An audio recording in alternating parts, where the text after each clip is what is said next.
বাংলাদেশের স্বাধীনতা সার্বভৌমত্ব রক্ষার্থে যারাই জীবন দিয়েছেন তারা চিরস্মরণীয়, চিরভাষ্য। এই পিলখানা হত্যাকাণ্ড শুধু বাংলাদেশে নয়, পৃথিবীর নৃশংস হত্যাকাণ্ডগুলোর মধ্যে অন্যতম। এই জঘন্য হত্যাকাণ্ডের পিছনে কি উদ্দেশ্য ছিল তা খুঁজে বের করার জন্য তৎকালীন সরকার দুটো কমিটি করেছিল, যার কমিটির রিপোর্টগুলো শেষ পর্যন্ত প্রকাশিত হয়নি। গত অন্তর্বর্তীকালীন সরকারের সময়ে একটা স্বাধীন জাতীয় তদন্ত কমিশন গঠন করা হয় এবং সেই কমিশনের রিপোর্ট আমাদের সামনে এসছে। আমরা সরকারে এসছি জনগণের ম্যান্ডেট নিয়ে অল্প কিছুদিন হলো। তার আগে ইন্টারিম গভর্নমেন্টের সময় এই রিপোর্ট তারা হাতে পেয়েছে।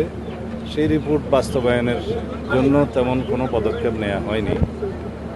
আমি দুই একদিনে দেখেছি, আমি কয়েকদিন আগে এই রিপোর্টটা পুরো না দেখেই কিছু কথা বলেছি যেগুলো আজকে সংশোধন করতে চাই। আমরা নতুন করে কোনো তদন্ত কমিশন করব না, যেহেতু জাতীয় একটা স্বাধীন তদন্ত কমিশন গঠিত হয়েছে এবং তারা দক্ষ উপযুক্ত ব্যক্তিদের দ্বারাই গঠিত হয়েছিল।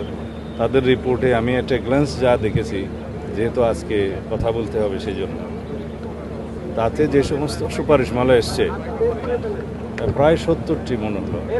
আমি আরও ডিটেল দেখব। সেই সুপারিশমালার অনেকগুলো বাস্তবায়নাধীন, আর বিচারাধীন যে মামলাগুলো আছে, কিছু আপিল পর্যায়ে আছে, কিছু অ্যাপিলেট ডিভিশনও হয়তো আছে। এই জুডিশিয়াল প্রসেসটা সমাপ্ত করা হবে। আর অন্যান্য যে সমস্ত রিকমেন্ডেশনস আছে এগুলো আমরা ধাপে ধাপে বাস্তবায়ন করব ইনশাআল্লাহ। এবং শহীদ পরিবারদের, এই জাতিকে আশ্বস্ত করতে চাই যে পিলখানা হত্যাকাণ্ডের যথাযথ বিচার করা হবে এবং ন্যায় বিচার নিশ্চিত করা হবে, যাতে এই জাতীয় কোনো ঘটনা আমাদেরকে জাতীয় জীবনে আর না দেখতে হয় ভবিষ্যতে। সেজন্য যে সমস্ত পদক্ষেপ নেওয়া জরুরি, সমস্ত পদক্ষেপগুলো আমরা নেব ইনশাআল্লাহ।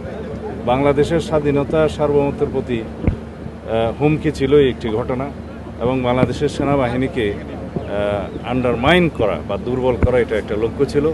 সেটা তাদেরই থাকতে পারে যারা বাংলাদেশের স্বাধীনতা সার্বভৌমত্বে বিশ্বাস করে না অথবা একটা দুর্বল রাষ্ট্র হিসেবে এই দেশকে দেখতে চায়। ধন্যবাদ। মাননীয়